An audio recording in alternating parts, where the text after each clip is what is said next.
혹시 여러분 그 랜섬웨어라는 말을 들어보셨습니까? 그 영어로 랜섬과 또 소프트웨어의 결합어입니다. 그러니까 랜섬웨어라는 뜻인데, 그러니까 컴퓨터나 또는 그 휴대폰 사용자의 그 개인적인 문서에 암호를 걸어 사용할 수 없도록 만드는 것이 바로 랜섬웨어라는 것입니다. 그러니까 그 악성 소프트웨어의 그 일종의 그 종류거든요. 뭐 쉽게 표현하면은 그 보이스피싱 같은 그러한 일종의 악성 그런 소프트웨어의 일종입니다. 우선 이 랜섬웨어에 걸리면 그 컴퓨터는 아무것도 작동을 할 수 없습니다. 뭐 사진도 그렇고요, 또 문서도 그렇고, 또 뭐 파일도 그렇고, 그 암호화가 걸리기 때문에 그 랜섬웨어에 노출되게 되면 모든 것을 다 잃어버리는 그런 상황에 노출이 됩니다. 근데 제가 지난 4월 달에 이 랜섬웨어에 걸렸어요. 그러니까 랜섬웨어에 걸리니까 아무것도 할 수가 없어지게 돼요. 그러니까 제가 있는 사무실 컴퓨터에 갑자기 모든 문서가 암호화가 걸리는 상황이 일어나게 된 겁니다.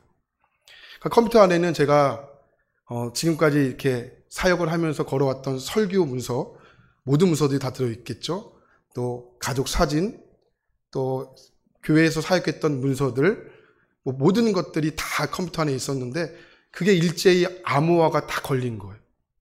암호화가 걸리면서 아무것도 할 수 없는 상황이 되었습니다. 그러니까 이런 말 하잖아요. 눈 뜨고 다 털렸다. 그러니까 눈 뜨고 다 털린 거예요. 그러니까 얼마나 화가 나고 얼마나 어이가 없고, 그러니까 그 걸리고부터 손에 잡히는 것이 아무것도 없었습니다. 그러니까 그 앞에 아무것도 할 수 없는 제 자신을 보면서 여러 가지 마음이 드는 거예요. 바보 같기도 하고, 또 어리석기도 하고, 답답해 보이고, 그러니까 여러 가지 감정이 저를 이렇게 짓누르기를 시작을 한 겁니다. 근데 저를 더 열받게 한 것은 저의 컴퓨터에 그 암호를 걸었던 해커들의 쪽지였습니다. 그 쪽지가 영어로 이렇게 왔는데 그것을 이렇게 구글 번역기로 이렇게 돌아보니까 거기에 이렇게 써져 있는 거예요. 내가 알려드리는 방법으로 돈을 입금하면 열 수 있는 암호키를 알려드리겠습니다. 근데 그 돈이 우리나라 돈으로 약 200만 원 정도의 돈이 되었습니다. 근데 맨 마지막에 이런 글씨가 써 있었어요. 신고하면 더 피해가 있을 것입니다. 제가 그 이야기를 듣고 아우 진짜. 그러니까 이러지는 못하고 저러지는 못하고 그냥 퇴근한 거예요, 집으로. 그러니까 퇴근하고 집에 들어왔는데 아이들이 집에 이렇게 그러니까 학교를 마치고 유치원을 마치고 집에 와 있었던 거죠. 그러니까 그 이야기를 이제 아이들이 엄마한테 그 이야기를 들었던 것 같아요. 저희 첫째 녀석이 저한테 오더니 아빠 오늘 속상한 일이 있었다면서. 괜찮아, 설교 다시 시작하면 되잖아. 그 이야기 듣더니 아우 그냥 네 일 아니라고 그냥. 그 이야기를 듣고 제가 더 열받았습니다.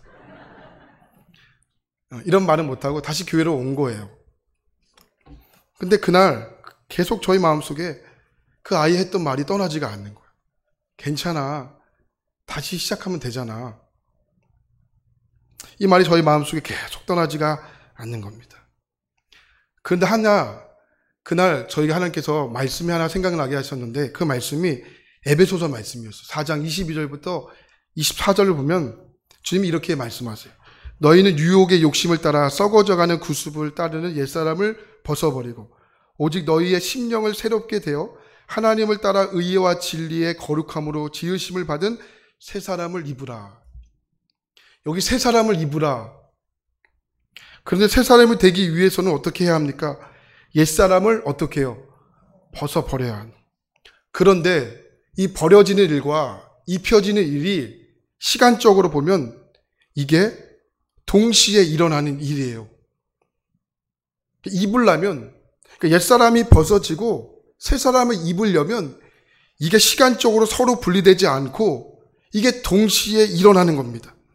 그러니까 벗어야 새롭게 일어날 수가 있는 겁니다. 그러니까 이 말씀이 확 제 안에 깨달아지는 거예요. 야, 하나님의 말씀은 언제나 강력하다. 우리가 성경을 공부하고 제자 훈련을 여러분 받는 이유가 무엇입니까? 우리 솔직히 성경을 공부하고 제자 훈련을 받는다고 우리의 삶이 놀라울 정도로 여러분 변합니까? 그렇지 않습니다. 그런데 우리가 왜 받습니까? 아, 옛사람이 이런 것이구나. 그래서 나는 훈련이 필요한 존재구나. 나는 성령님이 필요한 존재구나. 나는 연약한 존재구나.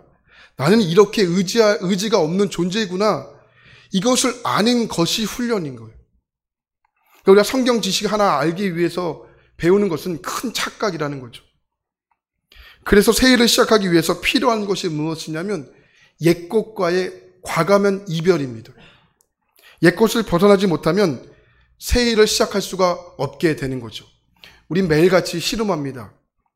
하나님의 뜻대로 살 것인가? 내 고집대로 살 것인가? 아니면 내 감각을 믿을 것인가? 말씀을 믿을 것인가? 우린 매일같이 이 씨름하며 이 싸움하며 사는 거잖아요. 그런데 여기서 헷갈린다. 우리가 여기서 고민이 생긴다. 이건 이미 진 것입니다. 헷갈리고 고민이 생겼다는 것은 이미 진 것이라고 보면 됩니다. 그러니까 영적인 것은요, 명확합니다. 영적인 것은 중간이 없습니다. 지거나 이기거나입니다. 비긴 것이 없습니다. 애매한 것이 없습니다. 영적인 것은 이기거나 지는 것밖에 없습니다. 고린도후서 3장 16절 말씀을 보니까 너희는 너희 하나님의 성전인 것과 하나님이 성령이 너희 안에 계시는 것을 너희가 알지 못하느냐 이렇게 말해요. 그러니까 여기 말씀 보니까 오늘 우리가 왜 거룩해야 하는 이유가 말씀하고 있지 않습니까? 하나님의 성령이 우리 안에 있기 때문입니다. 하나님의 거룩한 영이 임하는 장소가 우리의 마음이라는 거예요. 여러분 영어로 new, 새롭게 된다는 것이 뭡니까? 이것이 옛것과의 이별이거든요. 옛것과의 구분입니다. 옛것이 있기 때문에 무엇이 있습니까? 새 것이 있습니다. 그래서 성경에서는 거듭났다라고 이야기하는데 그 거듭났다는 게 뭐예요? 새 사람이 됐다라는 거잖아요. 그러니까 비포하고 애프터가 명확한 사람입니다. 그러니까 복잡하지 않습니다. 단순합니다. 로마서 6장의 말씀 보니까 이렇게 말해요. 우리가 알거니와 우리 옛사람이 예수와 함께 십자가에 못 박힌 것은 죄의 몸이 죽어 다시는 우리가 죄에게 종노릇하지 아니하게 함이니 이는 죽은 자가 죄에서 벗어나 의롭게 하심을 얻었음이라 이렇게 표현해요. 여기 충격적인 관점이 나오는데요. 우리 안에 여전히 옛사람의 습성이 여러분 그대로 있지 않습니까? 그것에 대한 성경의 관점은 무엇입니까? 옛사람, 성경은 옛사람에 대한 습성 이해하지 않습니다. 옛사람에 대한 그런 습성을 부추기지 않습니다. 성경의 관점은 죄를 이해하고 넘어가지 않습니다. 성경의 관점은 뭡니까? 7절에 보니까 이미 죽은 자로 여겼다라는 거예요. 할렐루야. 이미 죽은 자예요, 우리는. 옛것과 이별이 이미 시작된 자들입니다. 우리는 이미 옛사람에 대해서 죽은 자들입니다. 왜요? 옛사람이 죽어야 무엇이 되기 때문에 거듭나기 때문에 새 사람이 되는 겁니다. 그러니 우리는 이미 어떻게 된 자들입니까? 옛사람이 이미 죽은 자들이라고 성경은 말하는 겁니다. 여러분 옛사람이 어떤 존재입니까? 에베소 말씀에 따르면 욕심을 따라 썩어져 가는 구습을 따르게 하고 또 우리를 죽어지는 곳으로 가게 하고 우리를 멸망하는 곳으로 가게 하는 것, 이게 옛사람이라는 겁니다. 여러분 얼마나 무섭습니까? 이것이 바로 옛사람입니다. 그런데 그 옛사람의 연민을 두시겠습니까? 나를 죽이는데, 나를 멸망하는 곳으로 이끌어 가는데, 사망으로 나를 이끄는데 여러분 연민하시겠습니까? 아니요. 처단해야 되죠. 근데 이게 우리의 힘으로는 안 되잖아요. 우리 아무리 결정한다도 옛사람으로 여러분 차단이 되는 겁니까? 다른 그 어떤 곳으로 옛사람을 해결할 수 있는 방법이 없는 거예요. 그래서 예수님께서 뭐 하신 겁니까? 십자가가 필요한 거예요. 십자가에서는 나의 옛사람이 죽고 이제 거듭나는 것이 십자가를 통하지 않고는 절대 이루어질 수 없는 것이 바로 성경의 말씀이고 그것이 바로 복음이라는 겁니다. 그래서 갈라디아서 2장 20절에 주님이 뭐라고 말씀하십니까? 내가 그리스도와 함께 십자가에 못 박혔다. 그런즉 이제는 내가 사는 것이 아니고 내 안에 누가 산다? 그리스도께서 산다. 근데 그렇게 사는 유일한 이유는 뭐냐? 그게 바로 믿음이다. 이렇게 표현하는 겁니다. 여러분, 로마서 말씀과 갈라디아서 말씀을 잠깐 비교해 보면 갈라디아서의 말씀은 내가라는 말씀을 시작합니다. 그러니까 신앙의 개인적인 표현을 표현한 거죠. 내가. 로마서에서는 내가가 우리로 바뀌어요. 우리로. 그러니까 복음의 진리를 이야기하는 겁니다. 복음의 진리. 내가에서 우리로 바뀌게 되는 것을 보게 됩니다. 자, 여러분, 나의 옛사람이 어디에? 십자가에 못 박혔다. 그런데 새 사람으로 살겠다라는 결단이 어디에서부터 일어나느냐? 맨 마지막에 보니까 그것이 바로 믿음이다라고 표현하는 거예요. 그 중심에 바로 무엇이 있습니까? 십자가가 있는 겁니다. 그래서 우리는 믿음을 선포해야 된다. 주님, 제 안에 옛사람이 죽었음을 선포합니다. 주님, 제 안에 옛사람을 다시는 연민하지 않겠습니다. 옛사람을 따르지 않겠습니다. 그래야 새 사람이 되는 것입니다. 그러니까 하나님의 뜻대로 살 것인가, 내 고집대로 살 것인가, 내 감각대로 살 것인가, 아니면 말씀대로 살 것인가, 이 싸우면서 우리가 사는 것인데, 이럴 때 하나님의 것으로 결정하는 것이 믿음에 있다는 거예요. 그러니까 믿음은 뭐냐? 결정에 있는 겁니다. 내가 무엇을 결정하느냐. 여러분, 오늘 수요 예배 나오기로 결정하신 거잖아요. 그죠? 결정하셨기 때문에 나온 겁니다. 그러니까 믿음은 뭐다? 결정이다. 한번 따라해 볼까요? 믿음은 결정이다. 내가 말씀대로 살기로 결정한다. 내가 새 사람으로 살 것을 결정한다. 근데 여러분, 우리가 왜 모든 영역에서 왜 결정하지 못합니까? 그러니까 결정하지 못하도록, 다시 말하면 새 사람이 되지 못하도록 우리를 가로막는 것이 있어요. 그것이 바로 성경에서는 옛사람, 또 옛 감정, 이렇게 표현하는 겁니다. 이스라엘의 백성만 봐도 알 수 있지 않습니까? 애굽에서 하나님의 은혜로 탈출한 거예요. 하나님의 은혜로 탈출한 겁니다. 그리고 새로운 땅이었던 가나안 땅으로 가지 않습니까? 그런데 어떻게 됐습니까? 힘들어 죽겠다고. 왜 우리를 불러냈냐고. 그러니까 애굽에 대해서 자꾸 옛 감정이 일어나는 거예요. 다시 뭐라고 합니까? 애굽으로 돌아가자는 거예요. 결국 어떻게 되었습니까? 못 들어갔죠. 갈렙과 여호수아 빼놓고는 아무도 못 들어갔습니다. 이것이 바로 죄성입니다. 그러니까 죄인은 죽었지만 우리는 아직도 죄의 영향력 아래에 있는 겁니다. 옛 장소가 죽어야 새로운 장소가 우리 안에 회복이 되고, 옛사람이 죽어야 새로운 옷을 입게 되는 것인데, 아직 우리 안에 이 죄성이 남아 있는 거예요. 이 죄성이 무엇입니까? 이 죄성은요, 죄의 영향력이 아직도 내 안에 유효한 상태입니다. 우리가 예수를 믿었지만 죄성이 무너지는 것은 아니잖아요. 그건 다 여러분들이 경험하시고 제가 경험하는 것 아니겠습니까? 그죠? 여러분, 예수 믿는다고 혈기가 없어집니까? 저만 봐도 알 수 있습니다. 안 없어져요. 이게 쉽게 없어지지 않습니다. 골치 아프죠. 그러니까 그런 영향력 안에 우리가 살아가는 거죠. 자, 아직도 여러분, 죄의 영향력 안에 내 감정과 내 생각이 지배를 당하는 겁니다. 그것이 바로 죄성입니다. 그래서 저는 오늘 말씀을 준비하면서 이 죄성이 뭘까를 고민해 봤어요. 이 죄성이 뭘까? 저는 그래서 그것을 한마디로 이런 단어로 표현하고 싶습니다. 그것은 미련이다라는 겁니다. 미련이다. 여러분, 이 미련이요, 사람을 죽입니다. 그래서 노래도 있지 않습니까? 미련 때문. 그러니까 미련이 사람을 죽여요. 그죠? 미련의 사전적인 정의를 보면 깨끗이 잊지 못하고 끌리는 데가 남아있는 마음, 이것이 미련이래요. 이 사전적인 의미가 너무 좋습니다. 이게 깨끗이 잊지 못하고 끌리는 데가 남아있는 마음. 그러니까 미련이 있으면 우리를 무엇을 못하냐면 결정을 못해요. 그리스도인들이 된다는 것은 여러분, 말에 있지 않습니다. 결정에 있습니다. 더 이상 나는 옛사람이 아닌 것을 결정한다. 나는 더 이상 내 감정에 끌리지 않기로 결정한다. 그러니까 그리스도인들이 된다는 것은 결정에 있다는 겁니다. 그 실제적인 모습이 창세기 보면 나오는데 19장 7절에 보면 이렇게 말하죠. 같이 볼까요? 시작. 그 사람들이 그들을 밖으로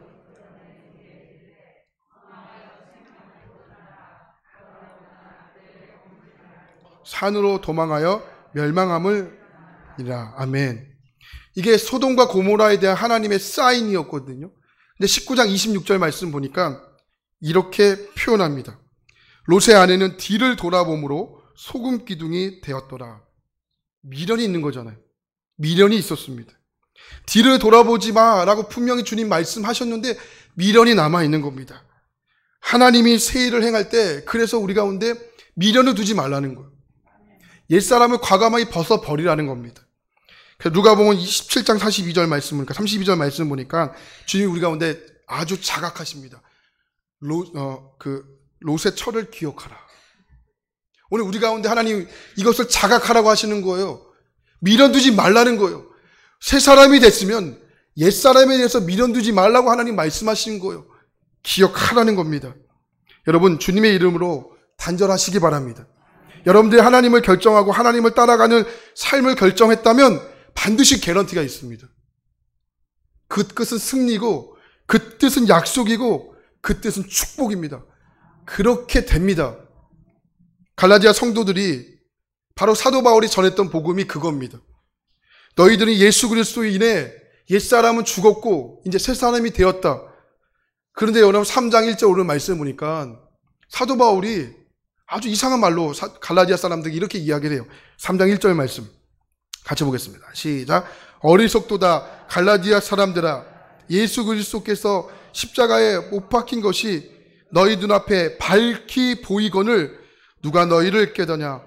사도 바울이 호소하는 이 말씀으로 시작합니다. 어리석은 갈라디아 사람들아. 굉장히 강한 어조죠. 어리석은 갈라디아 사람들아. 왜 이런 갈라디아 사람들에게 강한 어조로 사도 바울이 호소하고 있을까요? 다시 옛사람으로 돌아가려고 하기 때문에 그렇습니다. 갈라디아 사람들은요, 이미 이게 중요합니다. 이미 예수 그리스도의 십자가, 구원, 복음 그 핵심을 분명히 들었거든요. 또 알았거든요. 깨달았거든요. 근데 여전히 옛것의 그 자리에서 벗어나지 못하는 겁니다. 여기 어리석다라는 뜻은 아노에테이라는 단어예요. 이게 어떤 뜻이냐면 알 수 있는 충분한 상황이 되었고 또 분명히 알 수 있다 이런 뜻이에요. 그러니까 여러분 영적인 통찰력이 없는 사람들을 가리켜 뭐라고 표현하는 겁니까? 아노에테이 이렇게 표현하는 거예요. 어리석다. 너는 분명히 알 수도 있고 알 수 있는 자리에 있고 예배에 나왔고 성경을 공부했고 분명히 알 수 있는 상황이 된 건데 그걸 깨닫지 못했다? 그게 뭡니까? 아노에테이 이렇게 표현하는 거예요. 어리석은 자 이렇게 표현하는 겁니다.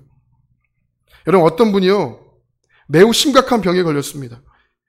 그 환자는요 유일하게 먹을 수 있는 약이 하나밖에 없는 거예요. 근데 어느 분이 그분에게 찾아와서 먹을 수 있는 약에 또 다른 성분을 타서 그 환자에게 주는 거예요. 야, 이거 먹어봐. 그럼 더 빨리 나아. 이게 진짜 약이야. 이 성분이 진짜야.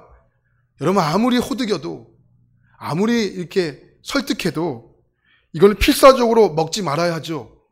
먹으면 큰일 납니다. 그리고 한마디로 외쳐야 합니다. 이러다간 다 죽어. 이러다간 다 죽어. 어디서 약을 팔아?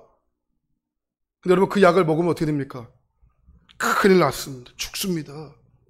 근데 지금 갈라디아 사람들이 이 약을 먹는 거예요. 이 약을 먹고 있는 중입니다. 사도 바울이 1차 전도 여행을 다니면서 지금의 터키 이 지역을 다니면서 이제 복음을 전합니다. 그 당시 터키 지역을 이야기하면 지금으로 따지면 뭐 이렇게 편하게 이렇게 이해시키면 경기도라는 지역이에요. 경기도 안에 수원도 있고 안양도 있고 뭐 성남도 있고 뭐 이천도 있고 그러지 않습니까? 그러니까 사도 바울이 갈라 지역의 그 경기도라는 지역에 다니면서 복음을 전한 거예요. 곳곳에 교회를 세웠죠. 그래서 사도 바울이 그들에게 전하는 복음은 명확했습니다. 하나님이 너희를 사랑했다는 거예요.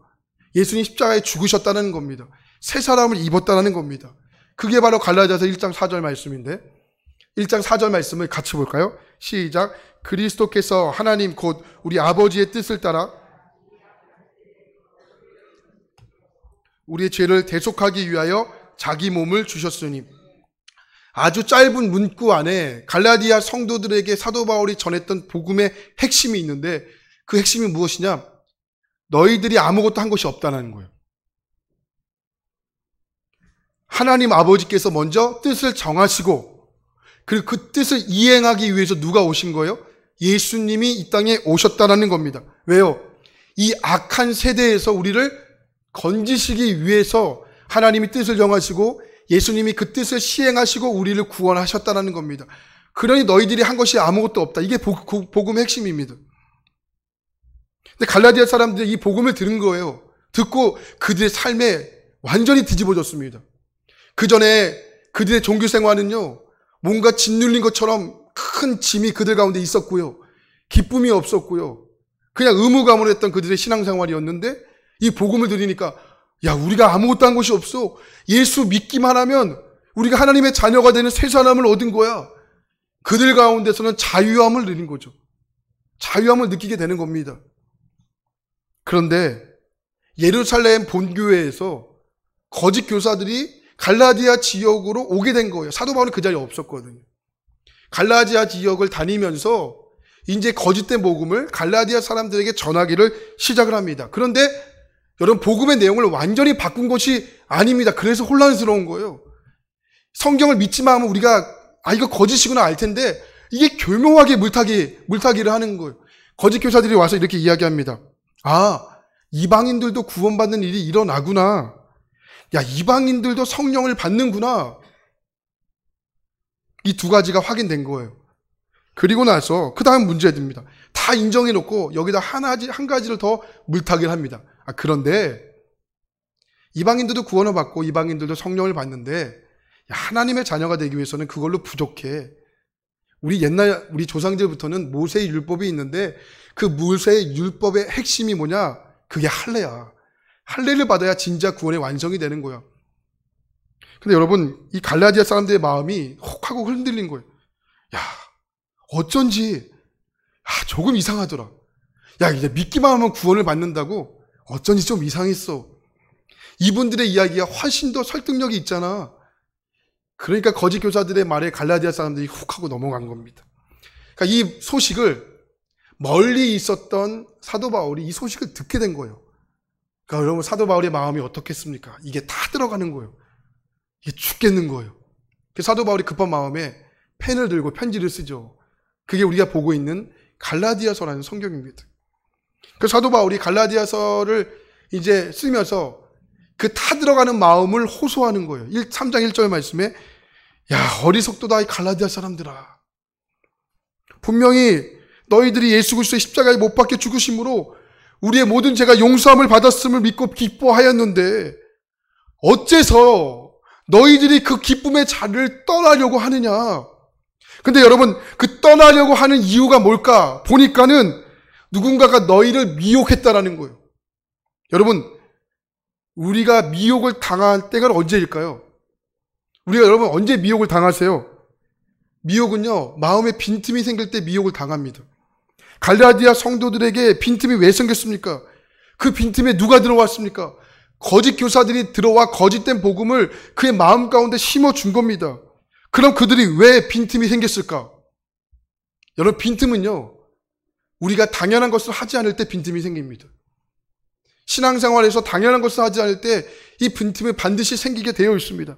여러분, 하나님 앞에서 우리가 당연히 해야 할 것이 많죠. 그럼 무엇을 당연하게 해야 됩니까? 저는 두 가지로 이것을 좀 압축하고 싶은데, 그 첫 번째로 반드시 해야 할 것은 감사라고 믿습니다. 여러분, 지금까지 여러 시간 동안 신앙의 길을 얼마나 열심히 걸어오셨습니까? 자, 여러분 열심히 걸어오셨는데 어떠셨나요? 어려우셨나요? 아니면 쉬우셨나요? 어떠셨어요? 어려우세요? 네. 여러분, 하나님의 말씀은 분명하고도 단순합니다. 하나님의 말씀의 뜻은 단순하죠. 성경에 보니까 기뻐하라라고 합니다. 기도하라라고 합니다. 또 감사하라라고 하죠. 또 사랑하라. 단순한데 명확하죠. 그런데 강력합니다. 분명하고도 강력한 말씀을요, 어쩌면 우리가 지금 스스로가 그 말씀을 복잡하게 만들고 있는지를 모르겠습니다. 우리는 하나님의 은혜를 이미 받은 새 사람들입니다. 하나님의 은혜를 받은 자로서 당연히 우리가 해야 할 것이 있는데 그것은 바로 감사라는 겁니다. 하나님께 받은 그 은혜, 모든 것이 하나님의 은혜입니다. 이 모든 것을 받은 하나님의 은혜에 우리가 감사를 멈출 때에 우리의 믿음에, 우리의 신앙에, 하나님과의 관계에 빈틈은 생기게 되어 있는 겁니다. 그래서 하나님의 은혜에 우리가 반응할 수 있는 것은 딱 하나, 그게 바로 감사인 겁니다. 그렇지 않으면 우리는 그 은혜를요 자꾸 분석해요. 그 은혜를 자꾸 계산합니다. 그러면 어떤 사람이 되기 쉽냐면 이게 갈라디아 사람이 되는 겁니다. 어리석은 사람이 되는 겁니다. 알면서도, 알 수 있는 상황이 되면서도 감사하지 않으면 자꾸 분석하고 계산하게 되는 겁니다. 그럼 어떤 사람은 되느냐? 옛사람으로 돌아가게 되는 거예요. 여기 부부가 있습니다. 근데 남편이 아내를 너무너무 사랑하는 거예요. 근데 남편에게는 빠질 것이 하나도 없습니다. 네. 여성분들이 많이 있으니까 좀 이해하고 들으세요. 남성분이 많이 있었으면 바꿨을 거예요. 여성분들이 많이 있으니까. 근데 아내분은 좀 뭔가 빠질 것이 좀 있어요. 근데 이 남편은요, 아내 없이는 단 하루도 살 수가 없는 거예요. 그러니까 이 아내는 남편을 보면서 매일매일 행복해 합니다. 세상에 이런 남자가 또 어디 있을까? 지금 이 아내에게 필요한 것은 뭐가 있을까? 그것은 남편이 아내를 사랑한 것에 대한 고마움과 그 사랑을 누리면 되는 겁니다. 그런데 사랑에 대한 고마움과 누림이 멈추게 되면 이게 빈틈이 생기거든요. 그러면 저 인간이 왜 이렇게 날 잘해주지? 나에게 원하는 게 뭘까? 내 스스로 소설을 쓰기 시작을 한다고요. 그러니까 말도 안 되는 소설을 쓰기 시작합니다. 그러니까 상대방의 사랑은 변한 것이 없는데 내 마음에 빈틈이 생기니까 소설을 쓰기 시작하는 거예요. 왜 그러지?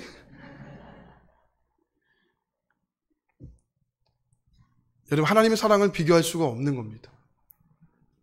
우리가 아무리 하나님 사랑해도요, 하나님이 나를 사랑하신 것에 대한 100분의 1, 1000분의 1, 10,000분의 1, 이거 비교가 안 되는 겁니다.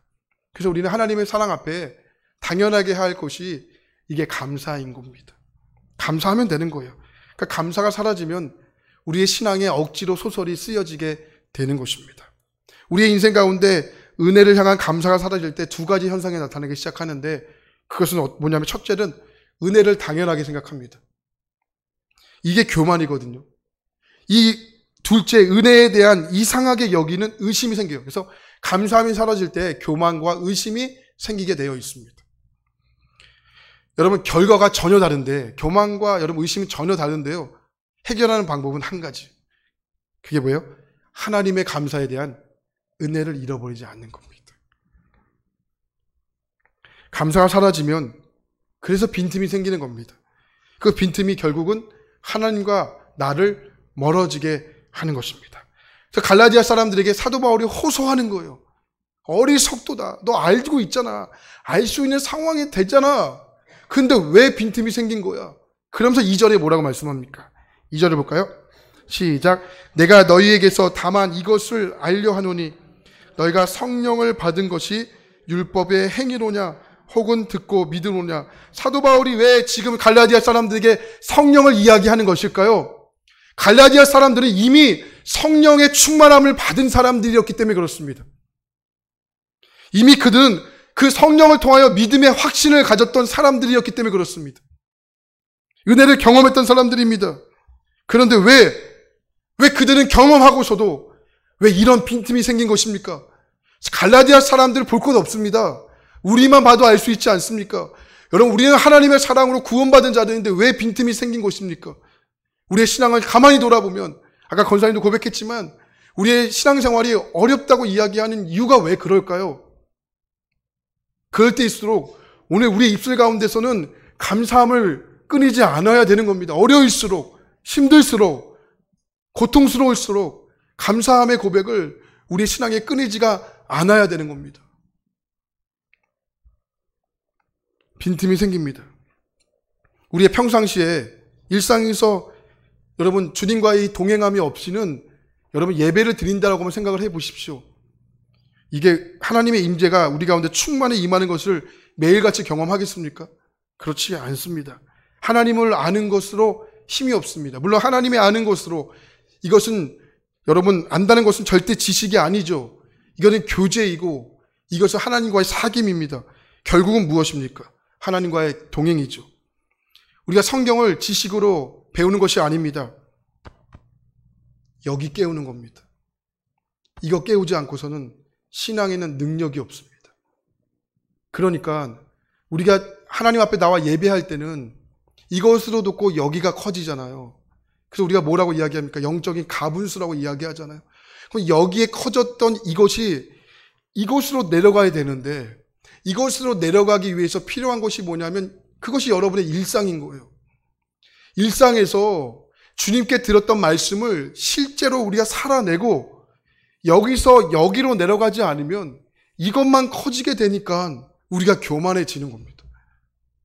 그래서 우리가 하나님과의 은혜 가운데 빈틈이 생기지 않는 첫 번째 이유는 감사가 돼야 되는 거고, 두 번째로는 주님과의 일상에서의 동행입니다. 주님과의 일상에서 동행이 왜 필요하냐면 이게 가슴이 뛰거든요. 일상에서 주님과의 교제 없이는 이게 안 뛰어요. 자꾸 우린 여기가 커져요. 근데 여기로 내려가는 것은 이거 교회에서 되는 게 아니에요. 여러분의 삶에서 돼야 되는 겁니다. 우리가 부단히 싸워야 되는 거잖아요. 그러니까 주님과의 동행함 없이는 우리의 신앙에 병들기가 쉬운 거예요. 사도 바울이 아주 중요한 이야기를 하는데 3절 볼까요? 3절을 보겠습니다. 시작. 너희가 이같이 어리석으냐? 성령으로 시작하였다가 이제는 육체로 마치겠느냐? 너희들이 성령을 받고 믿음으로 살기로 결정했는데, 그런데 왜 너희들은 믿음을 따라가지 않고 미련이 남아 왜 옛사람으로 돌아가서 육체로 마치려고 하느냐? 사도 바울이 호소하는 겁니다. 여러분, 성령으로 시작했다가 여러분 육체로 마치시겠습니까? 그럼 어떻게 해야 됩니까? 세일을 가로막는 옛사람, 옛 감정, 미련과 이별해야 하는 것입니다. 이 시간 성령께서 우리에게 주시는 그 마음들을 타협하지 않기를 간절히 축복합니다. 타협하는 순간 이미 진 겁니다. 하나님의 뜻대로 살 것인가, 아니면 내 고집대로 살 것인가, 내 감각을 믿을 것인가, 하나님 말씀을 믿을 것인가, 헷갈린다. 이건 이미 진 것입니다. 그래서 믿음은 결정하는 겁니다. 여러분, 기억하셨으면 좋을 것 같아요. 그리스도인이기 때문에 성령을 따라 사는 것이 아니고 성령을 따라 살기 때문에 그리스도인입니다. 여러분, 일상에서 성령님과 함께 살아가는 그 일상의 그 훈련, 그 시간들을 멈추지 마시기 바랍니다. 성령과의 동행을 멈추는 순간 우리의 믿음에 반드시 빈틈이 생기기를 시작할 것입니다. 여러분, 우리는요 이미 옛사람이 죽은 자들입니다. 하나님이 주시는 은혜에 감사하는 겁니다. 그리고 일상에서 이 주님과의 동행함을 절대로, 어떤 일이 있어도 절대로 포기하거나 실패하지 않기를 축복합니다. 실패하더라도 그 자리에서 벌떡 일어나는 겁니다. 우리 주님 우리 가운데 말씀하실 때 주저앉아 있는 우리 보고 뭐라고 하지 않고요, 일어나지 않기 때문에 뭐라고 하시는 거예요. 네. 여러분, 이것이 바로 예수님께서 우리 가운데 주시는 은혜이고 이것이 복이고 능력입니다. 우리 모두가 성령으로 시작했다가 이제는 육체로 마치지 않기를 진심으로 소망합니다. 기도하겠습니다.